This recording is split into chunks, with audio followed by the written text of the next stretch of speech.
Hello po, mapagpalang araw po mga kabisnes namin minamahal. Good morning, good morning, good morning po. May bagnal daw tayo aming mga kabisnes. Ito po, lalakad po ako ngayon. At papunta po ako sa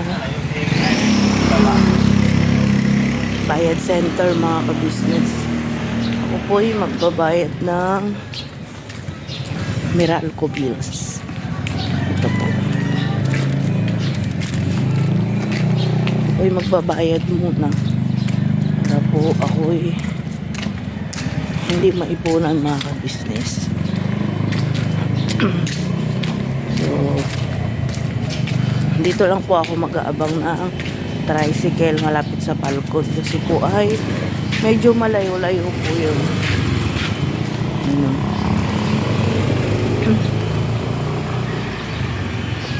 So balikan ko po kayo mamaya mga ka-business pag ako'y nakapag-antay na po ng tricycle.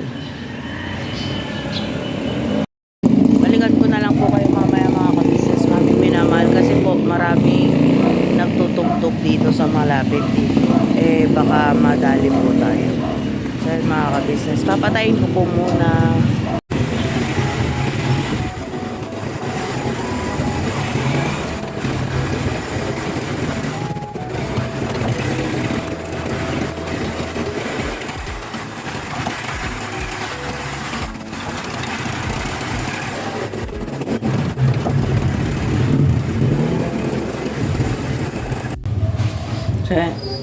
So ayun mga ka-business, mapagpalang araw po sa ating lahat.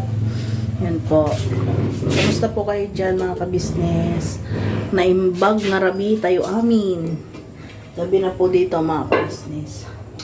So ayun mga ka-business, nandito ako sa likod ng kusina. Dahil lulutuin ko po ngayon mga ka-business ay piprito po ako ng liempo. Pinakulo ko na po siya ng, hindi ko na po napakita sa inyo. Pinakuluan ko po siya ng sa dahon ng laurel, sibuyas, bawang, at asin. Para po may lasa na siya mga kabisnes. Kasi po hindi na ako naglalagay ng breadings.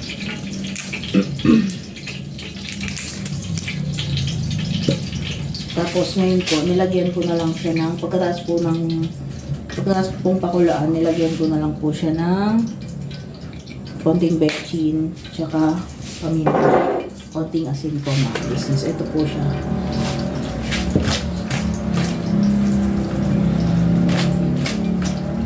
Piprito ko po mga business.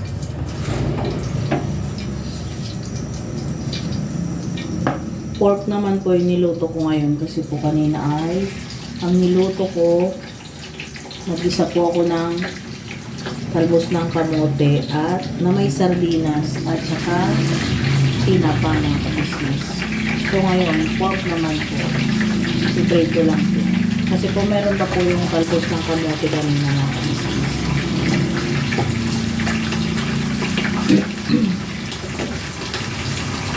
So yun po, kamusta po kayo mga kabisnes? Hindi na pa po pala ako nakapag-video kanina. Nagbayad ako ng ilaw mga kabisnes kasi maingay.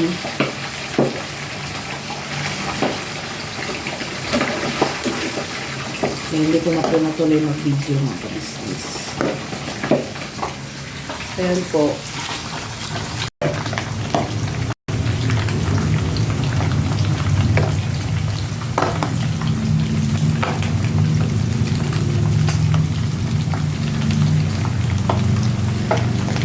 So yun mga ka-business, nakaluto na po ako. Yeah. Ito na po siya. Wow, napakasarap yan. Ayan o. Ano po siya? Ano? Kaya ko po pinakulo para pag prinito ko, hindi na po siya ganun ka tigas mga ka-business. Wow. Tignan nyo po siya. Ayan mga ka-business o. Ganyan. Ang ganyang prito lang po yung gusto nila. Pops nila ate, yung hindi po matigas pero medyo crispy po siya. So kaya ang ginagawa ko mga ka-business ay akin munang pinapakuluan para may lasa na rin po yung karne. So ayun mga business, tapos na rin po pala kaming kumain. Hindi ko na po napakita. Sabay-sabay po kami nila Ate Junjun, nila Kuya Darrell, Kuya Bong, tapos kami. Ito po si Kuya Hello po Darrell. mga business. So, palang Gabi. Ano? Nakita mo. Kuya Da, may Po. tatanong lang ako Ano po saglit. yun? Anong lasa nung ating ulam?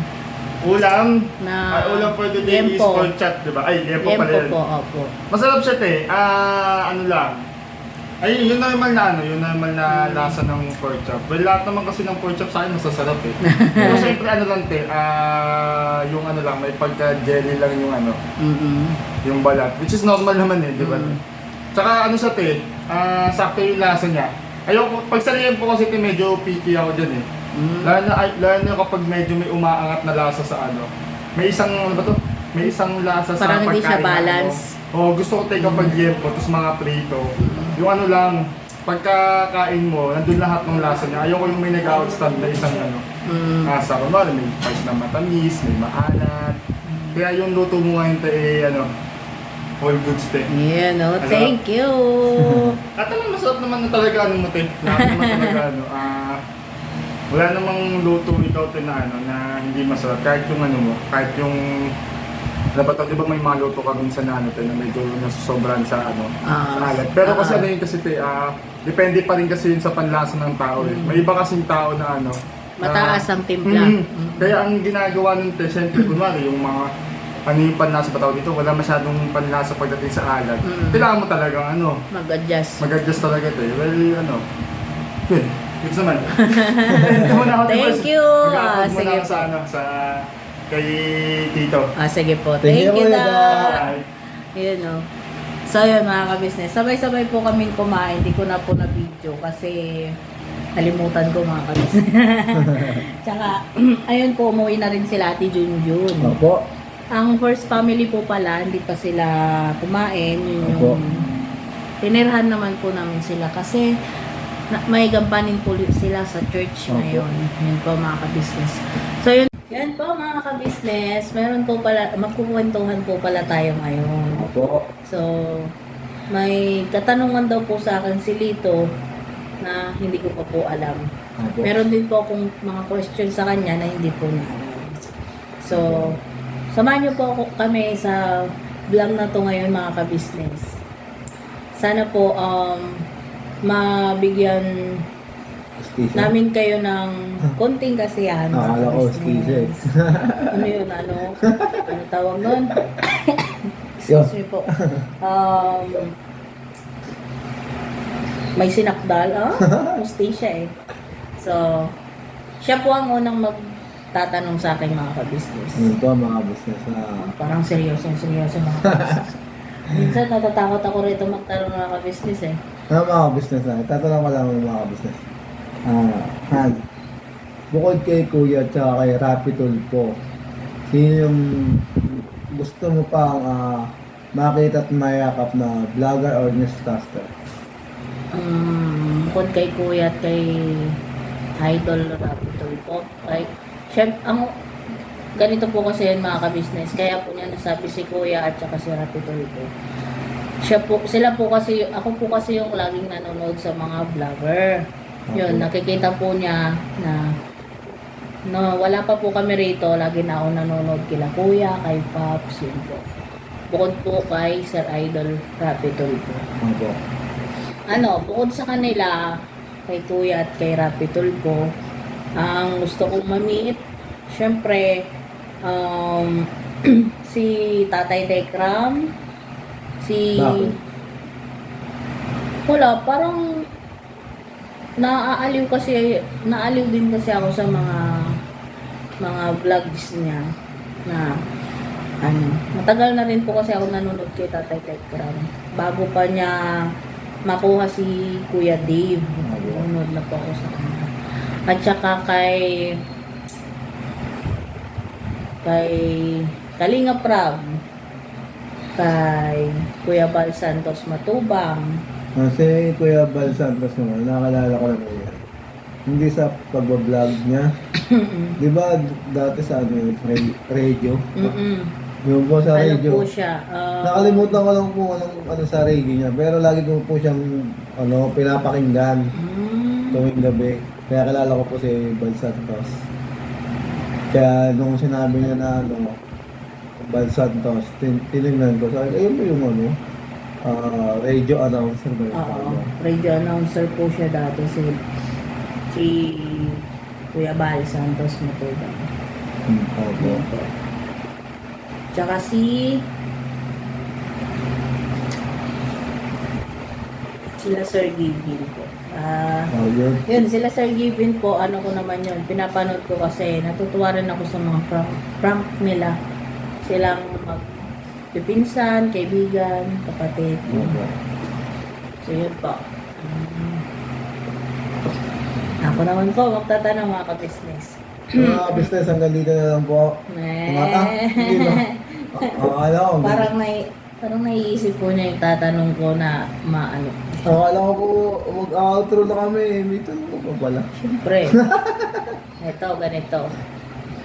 Sabi mo nga sa vlogs ni Kuya, nakawalo ka na. Na naging, nakawalo ka na or pangwalo ko? Pangwalo ka? Pangwalo ka na. Ibig sabihin, nakapito ka na na girlfriend. Hindi. Nakapito ng kalibig. Girlfriend, bukod kayo. Yun na yun. Basta yun na yun. Yung kalibin. Nakapito ka ng kalibin.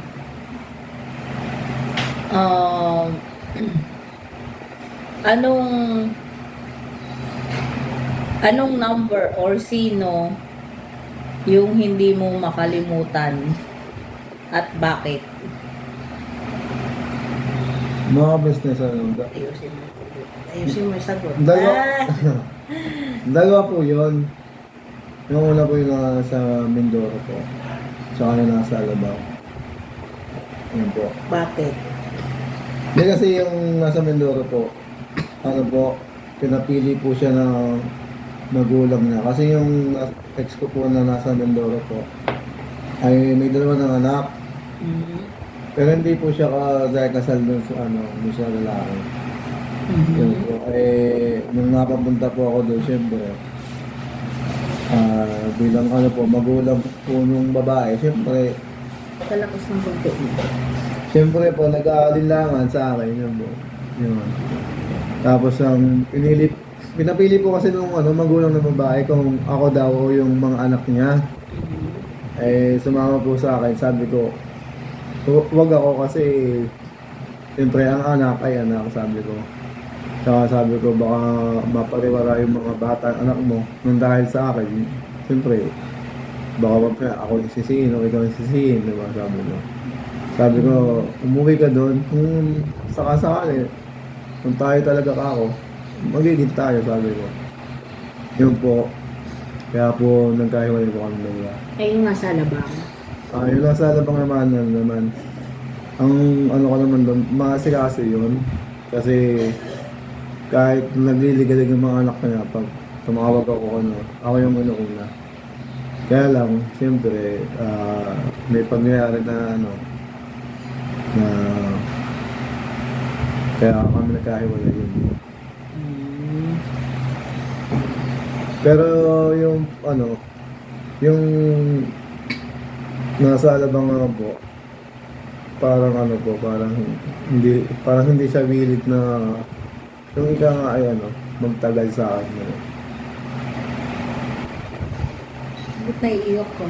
Hindi naman. Alam mo mga ka-business. Hindi po. Alam nyo na. Oo. Hanggang dito na lang.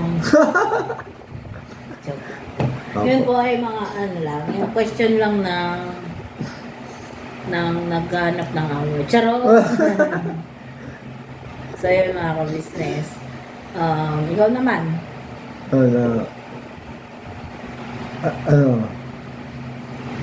Nagpablanko na siya mga ka-business. Ayan na. Ngayon, mapapanaginipan na niya yung mga... Kung sakasakali pa lang kung sakasakali diba, sanagot naging tayo, diba? Kung sakasakali hindi ako nagpunta dun sa iyo noon, diba sabi mo may nakakapagbalik ang ex mo, sino sa kanila yung kung sakasakali na nakasama mo? Siguro yung foreigner. Kasi 'di ba, nakwento ko naman sa iyo. Oo. Anito kasi yung mga ka-business. May ang jowa ko dati nung naging kami.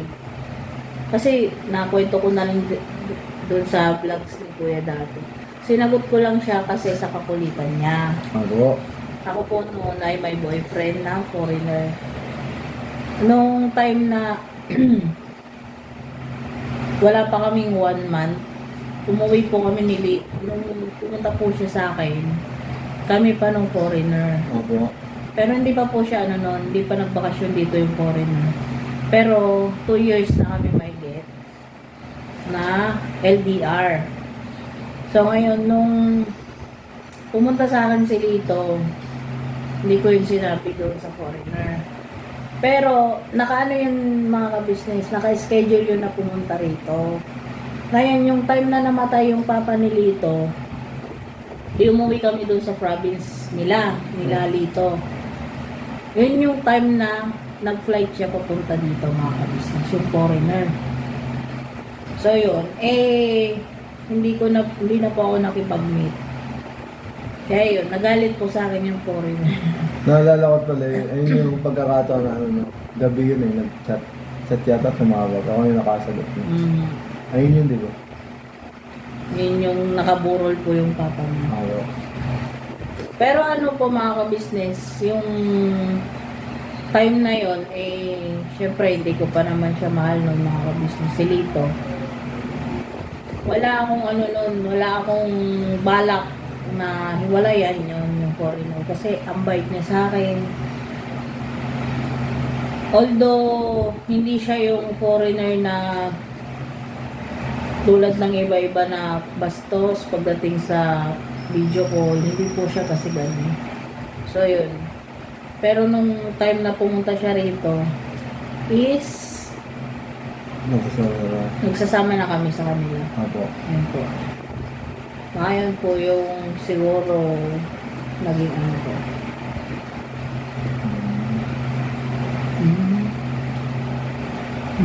Mga business. Foreigner daw. Iba Totoo talaga. naman yun mga ka-business na nangyari. Iba talaga mga Pinoy na mga business. Saan ka lang? Sa Pinoy natin. Depende naman yun. Depende rin yun sa siguro sa depende rin siguro yun sa tao. Ako kasi noon mga ka-business, hindi ko iniisip yung ano eh. Kasi yung time na yun, maganda-ganda pa naman yung ano ko, yung kumbaga kita or trabaho. Mabilis lang po kasi ako makapasok ng trabaho. Ngayon, hindi ko inahangad yung financial na kumbaga yung manggagaling sa foreigner. Hindi po. Kahit nag-offer po siya kasi noon, ako yung tumatanggi. Kasi ayoko yung ganon na hindi pa kami nag-aano nagbibigay na sa akin. So yun mga ka-business. Yun yung isang naanuhan niya sa akin kasi hindi daw ako mapagsamantala. Hindi rin ako nanghihingi, hindi ako nagpaparinig. Yun po yung gusto niya noon sa akin. Kaya pumunta po siya dito sa Pilipinas. Yun yung time naman na nagsasama na kami. Mga ka-business, sabi niya sa akin kanina, naiiyak daw ako. Parang siya mukhang naiiyak ako. Tignan mo yung mga mata niya. Hindi pa mga ka-business. Ano na yon, pass na. Ako. Tagal na po kami ni Litong magsama. Ako. So yun mga ka-business, yung story ko. Yung sagot ko pala mga ka-business. So ako naman magtatanong.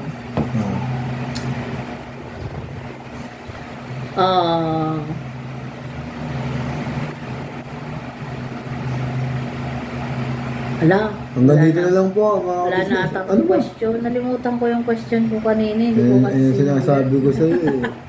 Sige, ikaw muna. Kung may question ka pa. Ikaw muna, nakasabi ko sa akin. Salitan ba yun? Oo. Nasabi po ba ako mga ka-business? Meron. Ayun. Yun pa pala. Ang question ko sa kanya ay kung sakali na kung sakaling hindi ka naging PWD, Oh. Sa palagay mo, anong trabaho or anong tinatahak mo ngayon? Siguro,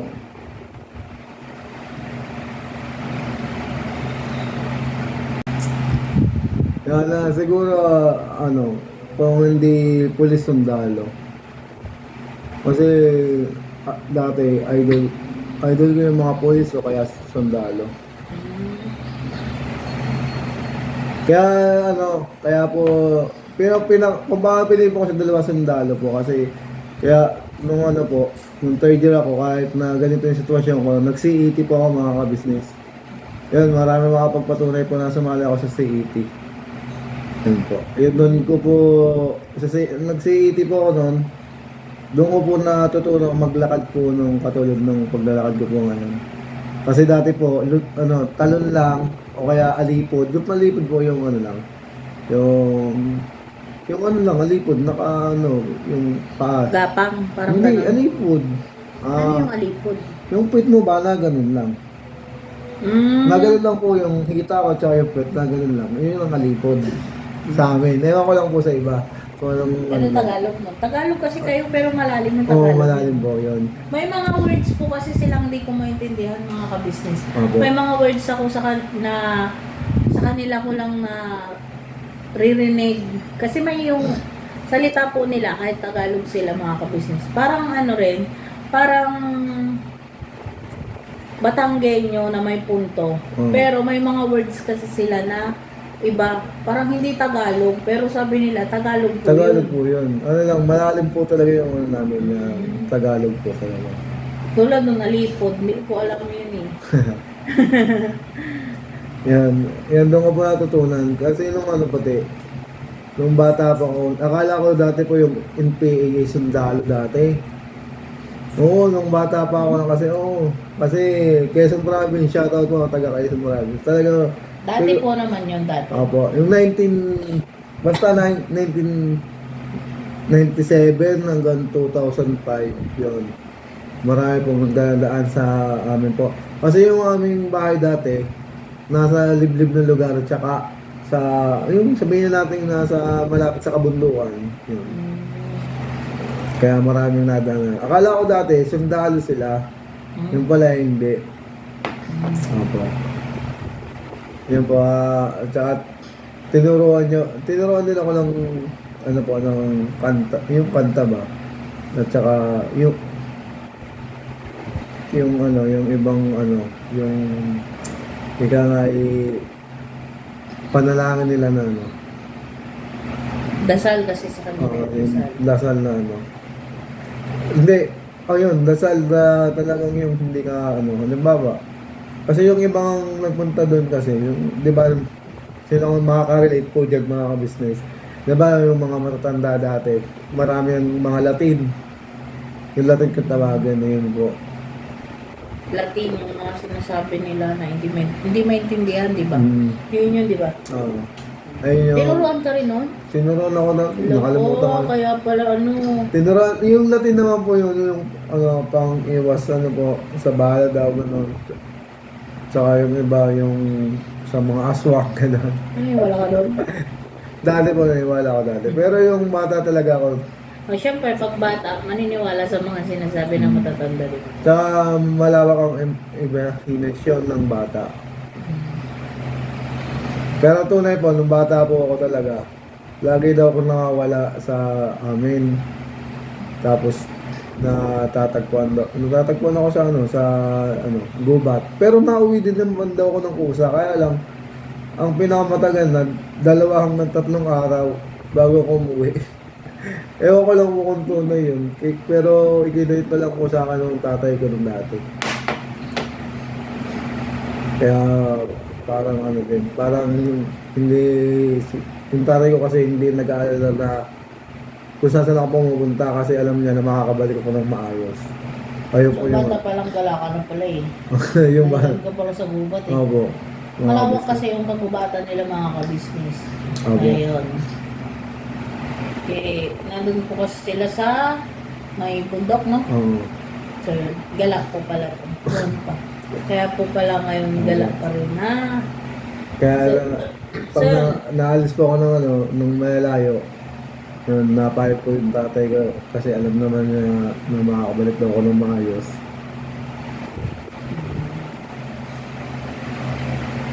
Kaya po pala hanggang ngayon mga kabisnes, gala po siya. Shout out. So yun mga kabisnes, ikaw naman. Question ko yun sinagot mo lang Ano mo yun ito? Opo. Di ba sabi? Nakalimutan ko rin. Ay, ang boss. Ano yan? Higa lang. Yun, kung kung makapagtapos ka, anong klaseng ano kaya klaseng natapos mo yun? Course, no? Kung hindi culinary, HRM. Opo. Yun po talaga yung... Hindi ko lang kung kala ko paborito ko teacher. Hindi. Di ba sabi mo, mayroon kang idol na teacher na konting kibot, kurot, ting! Joke lang po mga kabisnes. Shoutout mga teacher dyan. Hindi. Kinukwento ko po kasi dati yung teacher ko na Shoutout po sa mga guro po dyan kung hindi po dahil din sa inyo. Siyempre, hindi tayo matututo. Marami po kami natutunan. Hindi. Joke lang po yun. Marami po tayo mga kabisnes na teacher dyan. Joke lang po. Nawala na po yung teacher kong yun dati. Pero totoo po yun ng mga 90s, di ba? Hanggang 2000. Ano po May kasi mga nung ilan-ilan din mga halos teacher hindi na pa ganun, di ba? bawal, no? Oo, hindi pa bawal kasi noon. Kasi ayun, Yung iba nga, nagbabato na yung Oo. eraser. Yun. Pero dati yun, mga kabisnes. at saka noon dati kasama pa sa disiplina ng mga teacher. Tsaka ano naman mga kabisnes, dati kasi nung kami, yung time na kami, LM, kukunti man po yung yung hindi nakikinig talaga sa teacher. Pag once nung tumaas yung boses ng teacher, quiet! Yung gumanon na siya. Tahimik na. Hindi tulad ngayon kasi Ay, na. hindi. Sa amin naman was na yung kilay ni tumaas. Tahimik na kami yan. Alam mo bakit?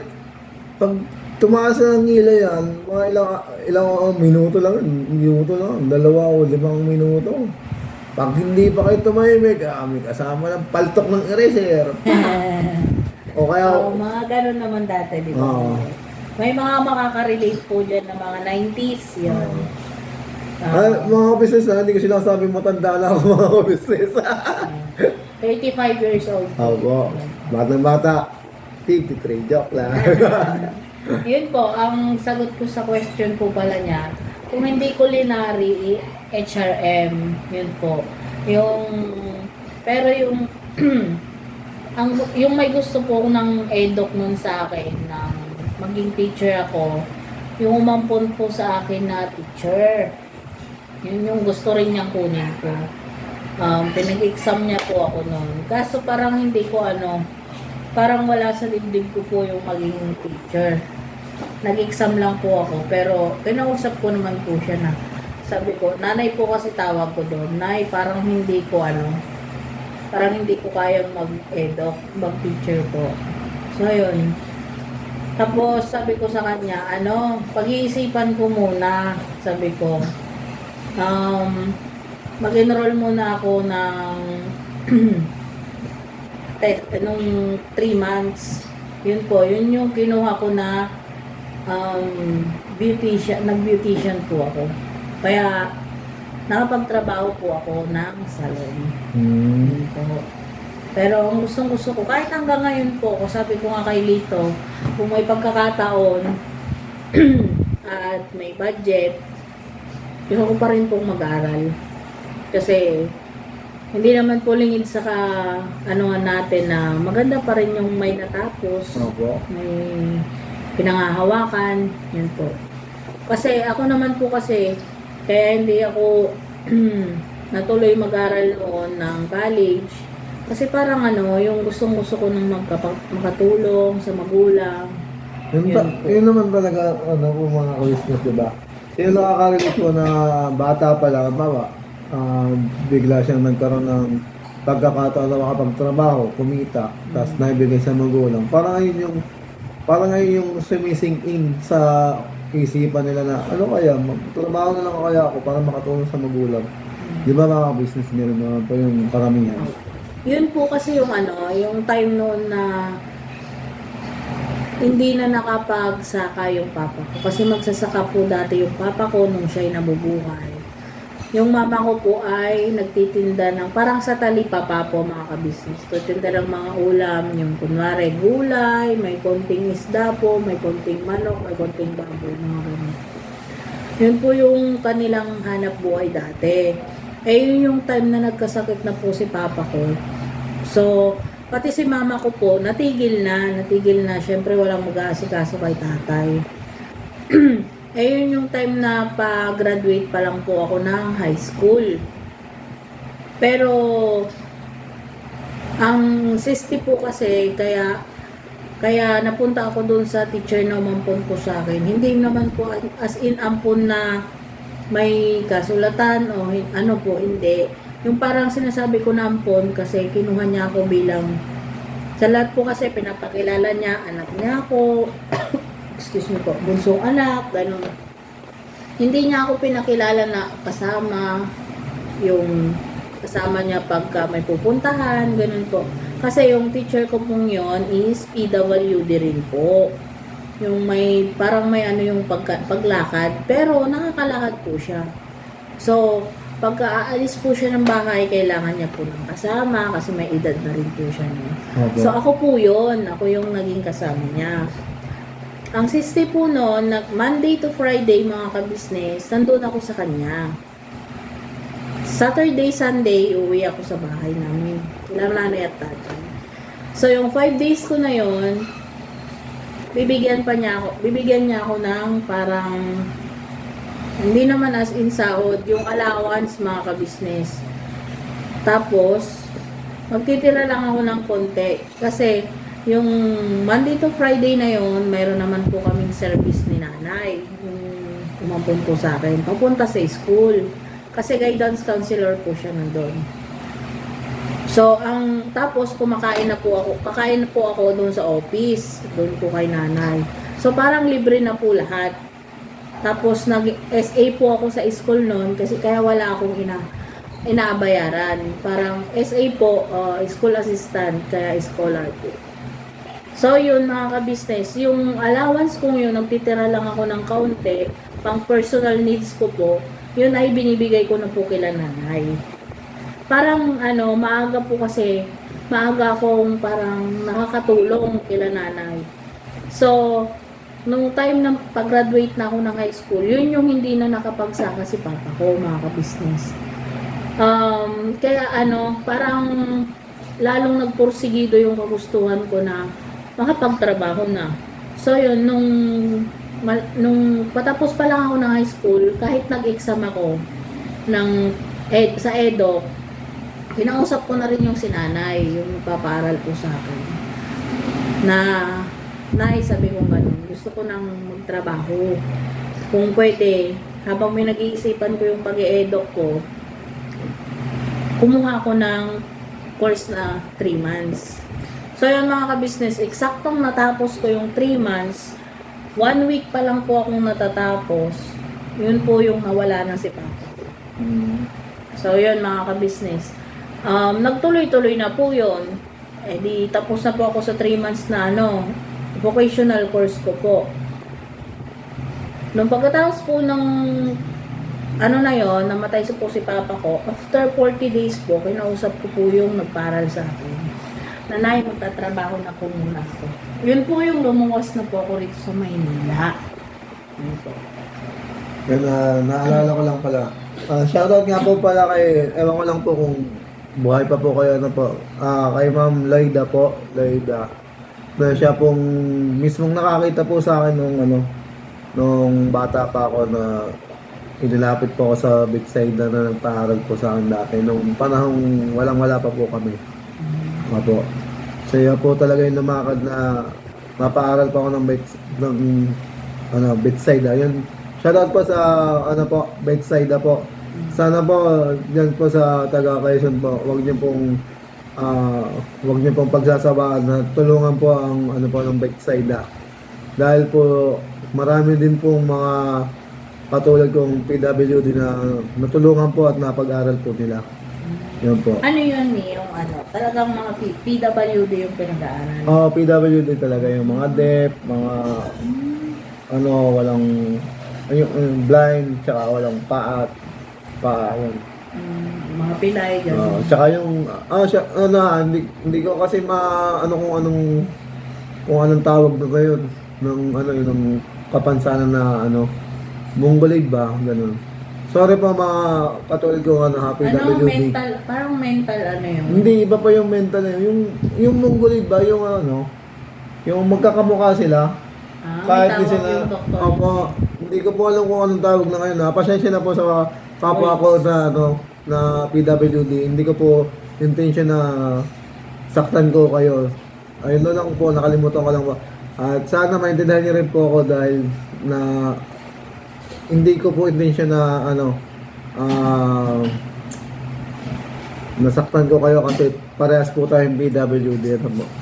Kalimutan ko lang po yung ano. Kasi may isang tawag na sa kanila eh. Bawal na silang tawagin Mongoloid kasi pwede na silang kasuhan. Halimbawa, ikaw, sabihan mo ako ng Mongoloid. Pwede na kitang kasuhan. Ayun po yung Hindi. ano. Ang alam ko naman kahit anong type ng PWD, pagka kunwari binastos ng isang tao, pwede mo silang anuhan. Oo, Kasi yun kasi napanood ko po dati isang beses kay Sir Rapitol po. Kasi lagi po ako nanonood sa kanya. Opo, pero noon dati kasi, nung unang labas ko po sa lungsod kasi, unang labas ko sa lungga kasi, yung, nakikilala ko lang, yung lungga ko kasi as in lang, kilala ko lang mga kapatid ko. Tsaka yung, Sa inyo oo. lang magagano. yung buong bahay lang, pero kapitbahay o kamag-alak na iba, hindi ko masyadong kilala noon. Opo, yun po. Kaya salamat po kay Ma'am Laida. Hindi ko po maalala kung apelyido, no. Basta pag napanood niyo po ito, nagpapasalamat po ako sa inyo. Kay Ma'am Laida, kay Ma'am Maricor, yun po, at saka basta yung mga staff po ng Bethsaida. Maraming salamat po. Yan, Opo. Yan. Siyempre pa ako rin nagpapasalamat din sa pinag-anuhan ko pong school dati. Yun. San Vicente Elementary School. Salamat po sa mga naging teacher namin dyan. Pero sad to say mga ka-business, iilan na lang po yung natira doon na teacher pa po namin dati. Yung iba po nag-retire na, yung iba wala na. Yun. Tapos doon sa high school, Kanamungan National High School, mga ka-business, doon po ako nanggaling. Diyan po sa Kanamungan, Santa Ignacia, Tarlac. Ako po ay isang dati doon, SA, school assistant po. Isa po akong scholar ng Kanamungan National High School. So yun mga ka-business. Ayun po pala si Nanay Fecolyado. Maraming salamat po. Yun po siya po yung sinasabi kong nag-ampon sa akin dati mga ka-business. Retired na po siya at siya'y nanonood lagi ng mga vlogs natin. Thank you, Nay, sa suporta. Opo, thank you po. At pasensya na rin po dahil nung nakauwi ako ay hindi ako na kapunta po dyan sa inyo kasi na wala po sa aking pero sa susunod na pag-uwi po Opo. promise ko na yun sa inyo na huwag na kayong magtampo sa akin. Opo. Ayun po, at saka sila Ma'am Catherine po. Ma'am Catherine, hello po. Yung mga ibang teacher ko po kasi mga close ko noon ay mga pumanaw na mga ka-business. Kaya kukunti na lang yung mga teacher. Actually mga ka-business, ilan na lang yung yung high school namin. I think dadalawa na ata. Pero ang dami pong teacher namin noon. Kasi ano yun, tigilang section. So, ganun po talaga ang buhay. At least sila hindi na mapapagod na nasa ama na po sila. Yun. Siyempre po, salamat din po sa aking pamilya na laging nakasuporta po, mag-share sa mga vlogs namin ni Lito. Maraming Opo. salamat po. Siyempre sa mga tita ko, sa mga pinsan, sa mga kaibigan po, maraming salamat po talaga.